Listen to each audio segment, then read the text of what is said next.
ওই ল্যাংড়া সাহাবী মনে করতেছে নবীজি আজকে দ্বীনের জন্য চাইতেছেন, আল্লাহর জন্য চাইতেছেন, আমার কাছে তো কিছু নাই, আমি গরিব মানুষ, আমি কি দিব।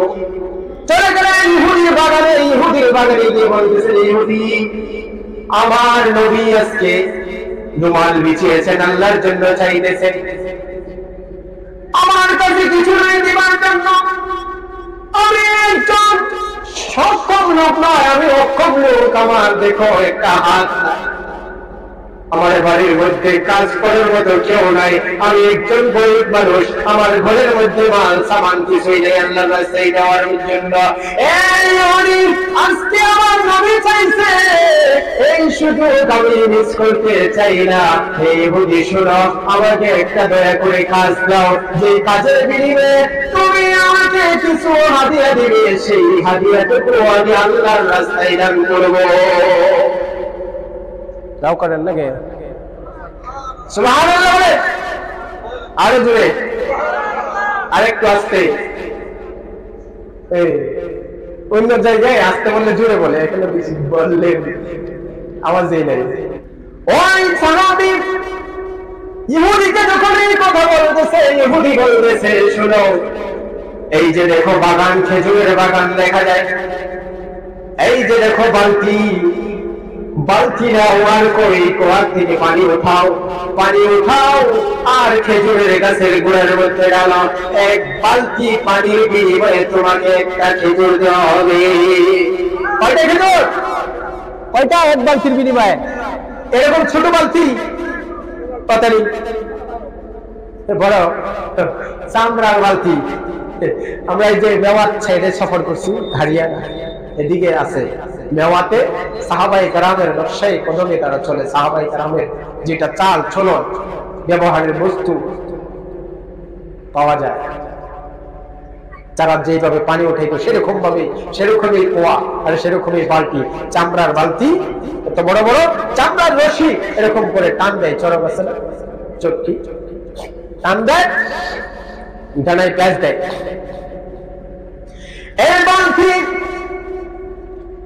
ওই সাহাবী বালতি নিয়ে কুয়ার পাশে গিয়ে, কুয়ার মধ্যে যখন বালতি নামালে, এরকম করে বালতি নামায়, নামায়া এক বালতি করে এরকম করে এক হাত নাই, এক হাত দিয়ে এরকম করে পেঁচ দিয়ে ধরে, এরকম করে একবার টান দেয়, হাত দিয়ে পেঁচ দিয়ে ধরে, আরেক হাত আরেকবার টান দেয়, মুখ দিয়ে কামড় দিয়ে ধরে, এইভাবে টানে হাতে পেঁচ দেয় আর আরেক টান দিয়ে মুখের মধ্যে কামড় দিয়ে ধরে, এরকম করে তুলতে তুলতে এই সাহাবী 12 বালতি পানি তুলে এই ইহুদির দরবারে গিয়ে হাজির হয়ে গেছে।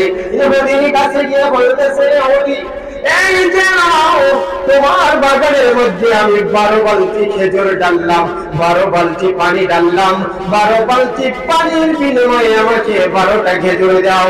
ইহুদি 12টা খেজুর এই সাহাবীকে দিয়ে দিলেন। বলে ওই লেঙ্গা সাহাবী ওই 12টা খেজুর কষ্টর ফল, মেহনতের ফল, এই 12টা খেজুর হাদিয়া সোজা চলে গেলেন মসজিদে নববীতে।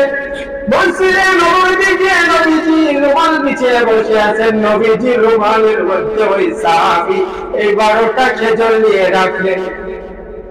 12টা খেজুর যখন রাখলেন, নবীজি সাল্লাল্লাহু আলাইহি সাল্লাম আশ্চর্য হয়ে গেলেন, এর তো কিছুই নাই, এত একজন লেঙ্গা সাহাবী কোথা থেকে এই বস্তুগুলো আনলো? 12টা খেজুর।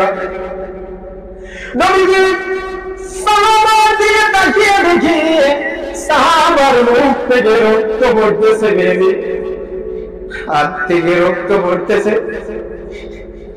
নবীজি জিজ্ঞাসা করলেন, হে সাহাবী শোনো, এই যে 12টা খেজুর আমার এইখানে দিয়েছো, আমি নিয়েছি, গ্রহণ করেছি, কিন্তু আমি জানতে চাই তোমার মুখের মধ্যে কেন রক্ত, তোমার হাতে কেন রক্ত?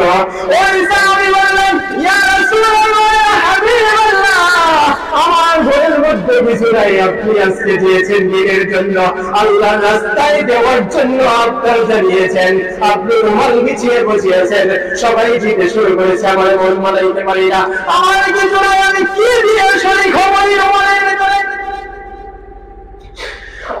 সহ্য করতে পারি নাই, আমি দৌড়াইয়া গিয়ে ইহুদির বাগানের মধ্যে গিয়েছিলাম। ইহুদির কাছে একটা কাজ চেয়েছি, ইহুদি আমাকে একটা কাজ দিয়েছিল যে পানি তুলতে হয়। আমি 12 বালতি পানি তুলেছি। 12 বালতি পানির বিনিময়ে আমাকে 12টা খেজুর দান করা হয়েছে। সেই 12টা খেজুর আপনার খেদমতের দিনের জন্য, আল্লাহর মহব্বতের জন্য আমি দিয়েছি। আল্লাহর নবী ডাকতে বললেন, সাহাবী শোনো, তুমি যে কষ্ট করে দান করেছো, তোমার এই কষ্টের দান দেখে আল্লাহ পাক এত খুশি হয়েছে যে সমস্ত